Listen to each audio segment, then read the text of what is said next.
In financial markets, a 20% drop is a bear market, a 40% drop is a crash, an 80% drop is a total collapse, usually reserved for bankrupt companies or failed cryptocurrencies. Yet in 2026, this is the reality for the super premium automotive sector. We are witnessing a historical decoupling of price and value. Vehicles that were marketed as the pinnacle of engineering just 4 years ago, cars that cost as much as a small home in the Midwest, are now trading hands for the price of a base model hatchback. We are seeing flagship sedans from heritage German brands and disruptor American startups selling for economy prices. This is not normal depreciation. This is a market rejection. Today, we are going to analyze exactly what went wrong. We will dissect the 2022 luxury bubble, the impact of technological obsolescence, and the painful reality of what happens when a car becomes a computer. I am Channel Name, and this is a post-mortem on the $100,000 car. To understand the crash, we must first understand the climb. Between 2020 and 2023, the automotive industry entered a supercycle. 3 artificial forces inflated the price of luxury cars to unsustainable levels. Force number 1, the supply chain illusion. During the chip shortage, scarcity created a false sense of value. Dealers added $10,000, $20,000, or even $50,000 markups to vehicles simply because they existed. Buyers, flushed with low-interest capital, paid these premiums believing the cars were assets. They were not. They were liabilities priced as collectibles. Force number 2, the tech premium. Manufacturers convinced the market that an electric motor and a large screen justified a 40% price hike over a combustion equivalent. A Mercedes S-Class was expensive, and EQS was exorbitant. The market paid for the novelty of the technology, not the utility of the transport. Force number 3, cheap money. When interest rates were near zero, a $120,000 car loan cost roughly $1,800 a month. In 2026, with rates normalized, that same loan costs significantly more. The monthly payment buyer, who drives 80% of the luxury market, disappeared. When these 3 pillars collapsed, the floor fell out. There is a fundamental rule in asset depreciation. Tools hold value. Toys do not. For a century, luxury cars were mechanical tools. A 1990 Mercedes was valued for its suspension geometry, its engine block thickness, and its leather quality. These things degrade slowly. But the $100,000 cars of the 2020s, specifically the EVs, shifted the value proposition from mechanical engineering to software capability. This created the smartphone problem. A 2022 luxury EV running on 2022 hardware looks ancient in 2026. The processors are slower, the screens are lower resolution, the autonomous driving hardware is generationally behind.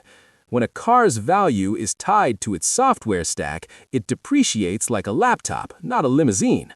The market is now pricing these vehicles based on their outdated software, ignoring the leather and steel that wraps around it.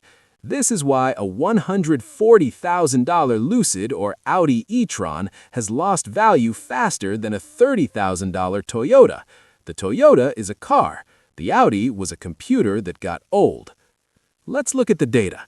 Case Study 1, the Mercedes-Benz EQS. The launch. Mercedes positioned this as the S-Class of the future. They charged S-Class prices, often pushing $130,000. The reality? The market rejected the form factor. The one-bow design, prioritizing aerodynamics over presence, failed to capture the prestige buyers demanded. But the real killer was the hyperscreen. This massive glass dashboard was a selling point in 2022. In 2026, it is a liability. Buyers fear delamination, software glitches, and replacement costs that exceed the value of the car. The numbers? We are tracking 2022 EQS 580 models selling at wholesale auction for $32,000 to $38,000. That is a depreciation of nearly $2,500 per month of ownership. The market has decided this car is not a collectible Mercedes, it is a disposable appliance. Case Study 2. The Lucid Air. Mechanically, this car remains a marvel. It is efficient, fast, and spacious. However, the market punishes orphan risk. The psychology? In the early 2020s, buyers worried about range anxiety. In 2026, they worry about brand anxiety. With the consolidation of the EV market, buyers are terrified of owning a complex vehicle from a smaller manufacturer. They ask, will this company exist in 5 years to send me a software update? Will there be parts if I crash? This uncertainty acts as a massive tax on resale value. A $169,000 Dream Edition selling for $45,000 today is not a reflection of the car's quality, it is a reflection of the market's fear. This brings us to the most critical factor, the profile of the second owner. The person who buys a new $100,000 car typically leases it. They care about status, warranty, and the new smell. They do not care about repair costs because they will return the car in 3 years. The person who buys a used car is entirely different. They are spending their own cash. They care about one thing above all else: total cost of ownership. When a second owner looks at a cheap $100,000 car, they don't see a bargain. They see a trap. They see air suspension struts that cost $3,000 per corner. They see high-voltage heaters that require engine-out labor to fix. The price has collapsed because the maintenance liability has remained high. A $30,000 used EQS still has the repair bills of a $130,000 car. The price must drop low enough to essentially subsidize the future repair bills for the second owner to take the risk. That equilibrium point, it turns out, is economy pricing. We cannot ignore the infrastructure shift. The transition to the NCAS, or North American Charging Standard, was the final nail in the coffin for the 2020 to 2024 luxury EV class. While adapters work, the luxury experience is about seamlessness. A second-hand buyer looking for a premium experience does not want to wrestle with dongles or worry about handshake failures at a supercharger. The market has effectively bifurcated. Group A, native NCAS vehicles, modern, high value. Group B, legacy CCS vehicles, updated, low value. If your $100,000 car is in Group B, it is effectively a Betamax player in a VHS world. Functional but undesirable. So what is the takeaway for you, the buyer or the observer? The collapse of the $100,000 car segment is a correction, not a glitch. It is the market stripping away the hype, the shortage premiums, and the tech novelty, leaving behind only the raw utility value of the machine. For sellers, if you are holding one of these assets, the hard truth is that the value is likely not coming back. Technology does not appreciate. For buyers, this represents a dangerous but potentially lucrative window.